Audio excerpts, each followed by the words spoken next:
old from Irona Tarlac, Philippines. I'm graduate at 2 years course, IT, Information Technology. My religion is Roman Catholic. I'm married. I have 2 kids. My elder son is 7 years old and my youngest daughter is 2 years old. My husband work is construction worker.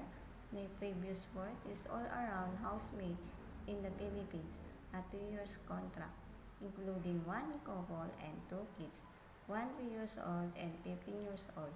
My work is cooking, cleaning, ironing, laundry, marketing, preparing healthy meals.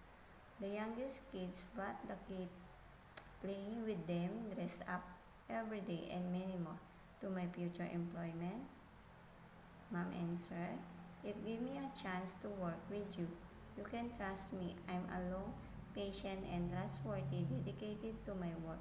I'm follow for all regulation and rules. Thank you and God bless us.